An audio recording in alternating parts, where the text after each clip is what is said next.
malaken yam biya kamal ka Noor Online TV ke jan gwas me bana racha bana jaling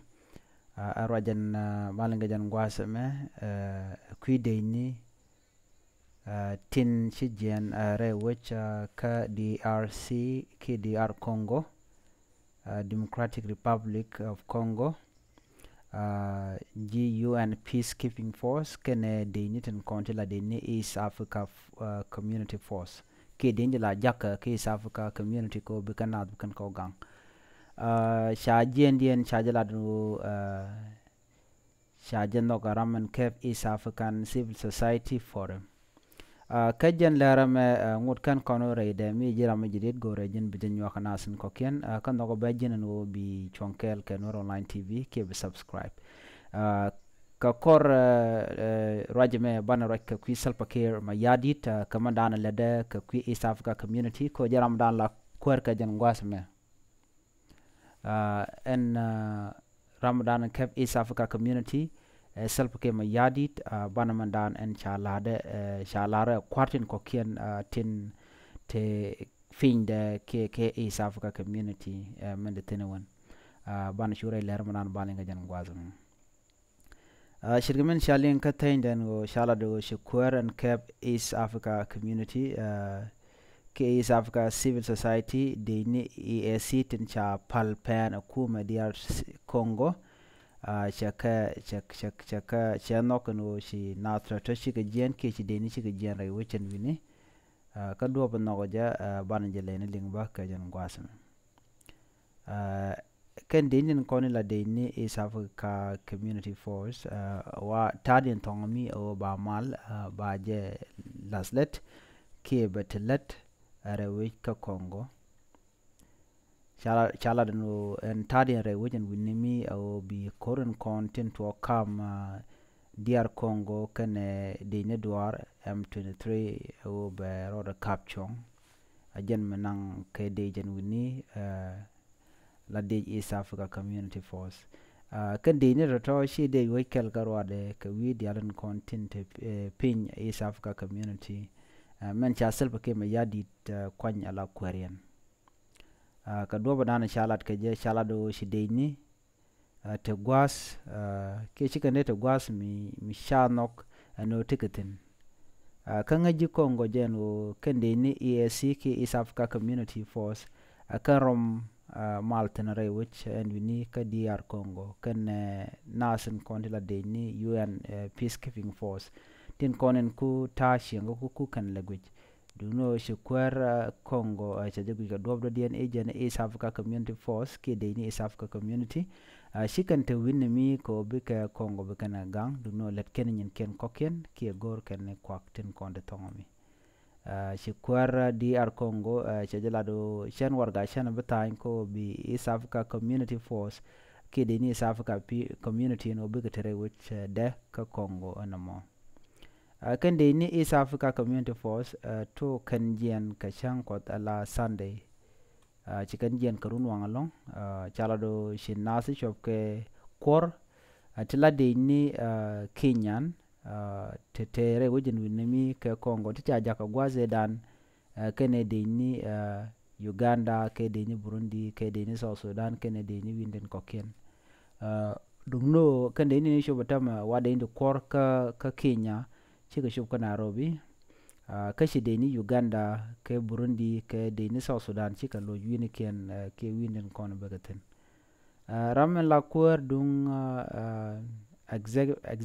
ramla la Executive Director of Community Empowerment for Progress Organization che chonkel ke denten chapal pen ken UN Peacekeeping Force en chajo cha ba ka bom akuer DR Congo ko shela do shina tikande terere ka shak mandalet kene shak appreciate ke shak kam chuanga dan ngor kene ko kan de ni muteken winimi tin la de ni East Africa Community o biken ta chiang mlero de biken gwe kan o bijiram dan la kwar ke wedu be warga beje tain ka tadin ten re wajin winimi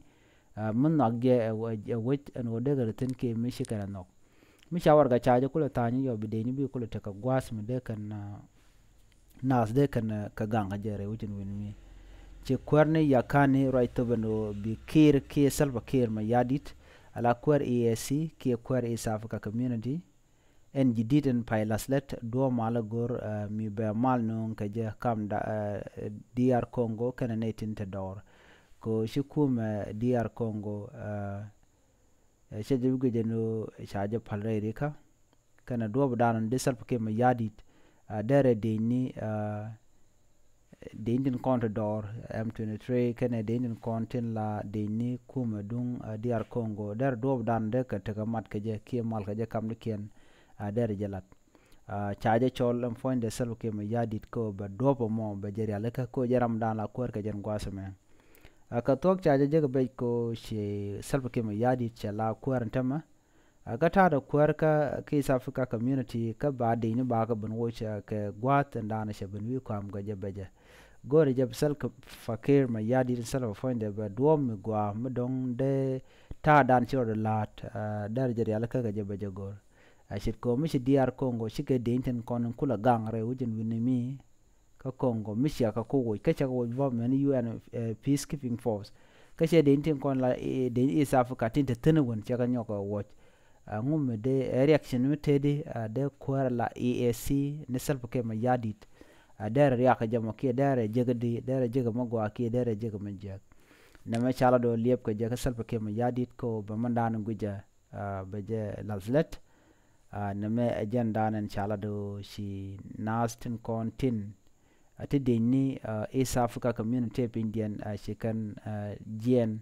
East Africa Community Force ki deni East Africa shikan nok no shika GN ko shikan de tere which ko DR Congo ka shi kwar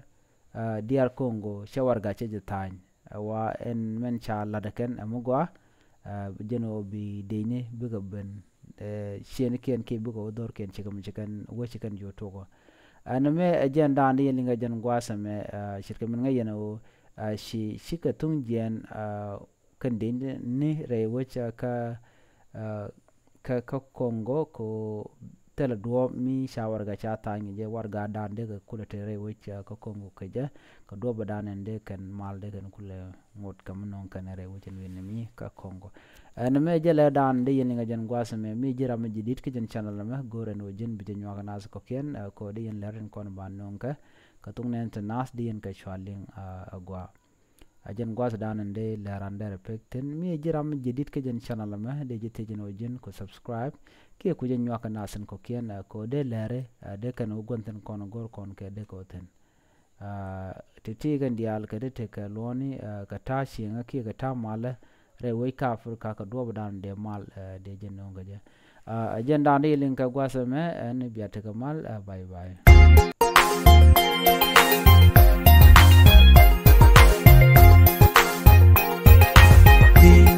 kuma da mi wewe de la rambu chuiti de la gan mi bi chuiti